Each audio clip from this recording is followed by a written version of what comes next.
छत्तीसगढ़ ही नहीं, देश के युवाओं में यूपीएससी जैसे कई एग्ज़ाम्स को लेकर जज्बा होता है और उन्हीं जज्बों को क्रैक करना, उन जज्बों के साथ में आगे बढ़ना एक बड़ा टास्क होता है। और उसी टास्क को क्लियर करने वाली अनुषा पिल्ले आज हमारे साथ में मौजूद है। हम उनसे ही समझेंगे कि आखिरकार कितना मुश्किल था ये सफ़र और किस तरीके से, क्योंकि उनकी फैमिली में आईएएस आईपीएस भी हैं, मदर फादर भाई सभी कोई, तो उनको क्या कुछ मेहनत ज़्यादा करनी पड़ी। अनुषा, आपको सबसे पहले तो बहुत बधाई टीवी9 की तरफ से।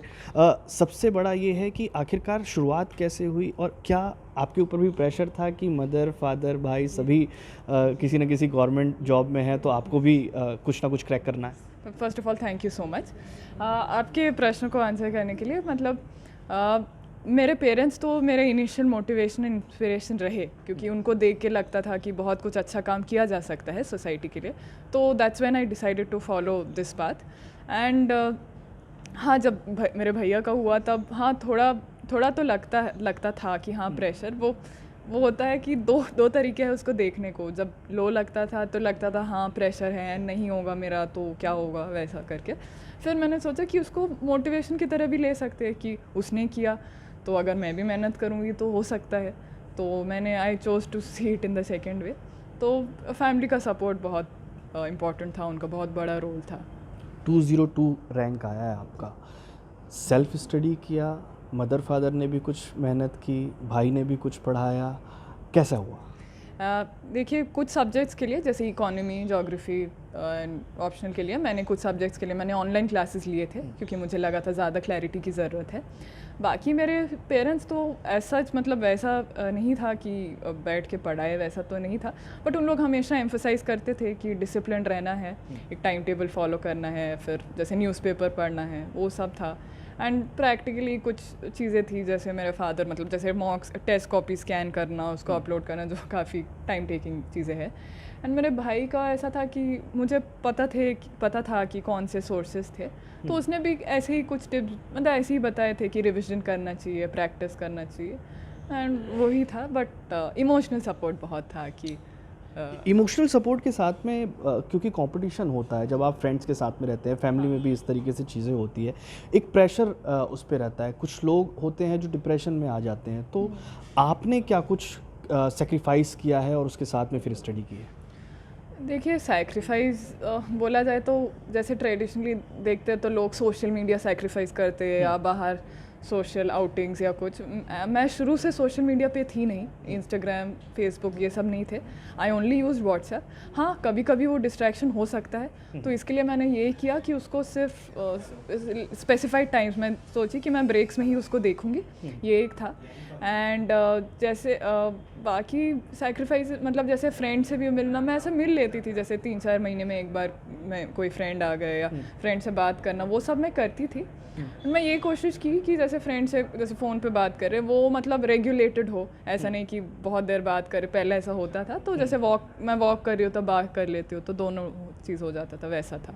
लेकिन अनुषा, जब कई लोग ऐसे होते हैं जो कोचिंग सेंटर्स जाकर मेहनत करते हैं, फर्स्ट अटैम्प्ट में नहीं हो पाता, सेकंड अटैम्प्ट पर नहीं हो पाता, डिप्रेशन आ जाता है, आपके साथ में क्या सिचुएशन थी? देखिए, फर्स्ट अटेम्प्ट में मेरा प्रीलिम्स क्लियर नहीं हुआ था, तो डिसअपॉइंटिंग एंड बहुत डिसहार्टनिंग तो था। ऐसा मतलब जब सब पेरेंट्स है, भाई है, तो ये लगा कि मतलब फर्स्ट स्टेज ही क्लियर नहीं हो रहा है तो आगे क्या होगा कि नहीं, तो ये था। बट एक था पेरेंट्स का इमोशनल सपोर्ट, भाई का तो जैसे लो लगता था तो जैसे मैं भाई से बात करती थी तो वो पूरा सुनता था, वैसा एक था। फिर ये ज़रूरी है कि अपने खुद के मिस्टेक्स को एनालाइज करे, उन पे वर्क करे। एंड ये था कि मैंने अपने हॉबीज़ को कंटिन्यू किए थे। जैसे मुझे बैडमिंटन का शौक़ है, तो I use to play badminton for 1 hour daily. वो तो इवन एग्ज़ाम के 1 हफ्ते पहले तक, एग्ज़ाम के समय भी मैं वॉक करती थी, ये सब किया था।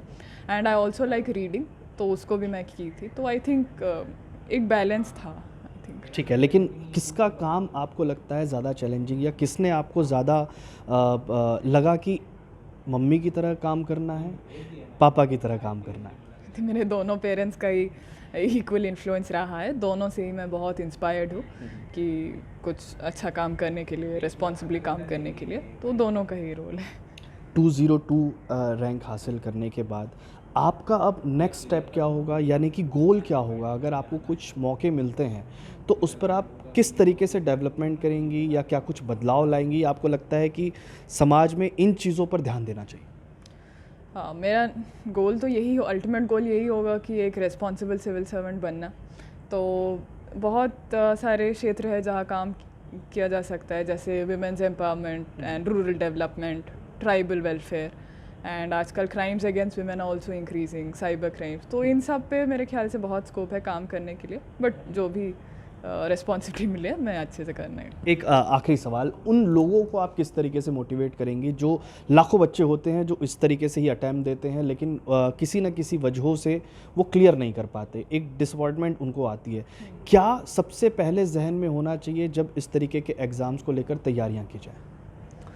एक तो ये है कि एक तो शुरू में अवेयर होना चाहिए कि ये लॉन्ग प्रोसेस है, टाइम लग सकता है।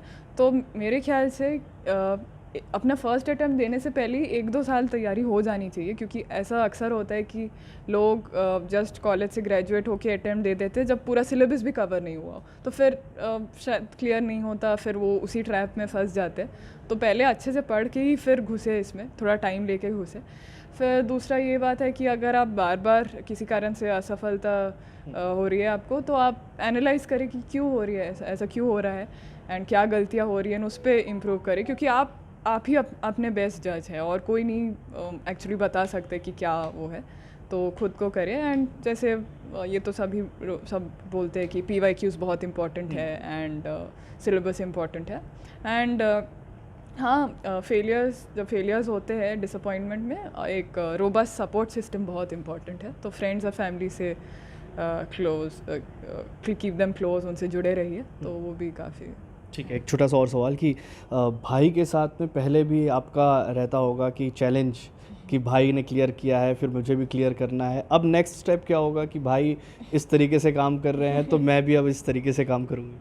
देखिए, वो कंपैरिजन्स तो इनएविटेबल हो जाते हैं, बट आई थिंक सबको, मतलब ये सिर्फ मेरे और मेरे के सबके लिए ये याद रखना चाहिए कि आप अपने से ही compete कर रहे हैं, सब अपना, हर कोई अपना रेस दौड़ रहा है। तो क्योंकि आप पूरे टाइम कंपेयर करते रहेंगे तो यू विल बी अनहैप्पी। तो खुद से compete करना चाहिए, ये ट्राई करना चाहिए कि जो किए उससे बेटर क्या कर सकते हैं उसको इम्प्रूव करना चाहिए।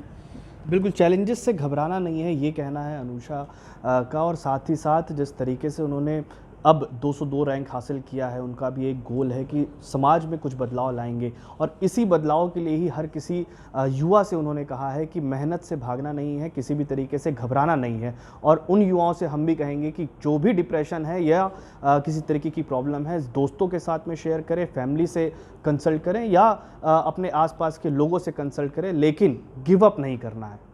छत्तीसगढ़ से TV9 के लिए अमित मिश्रा।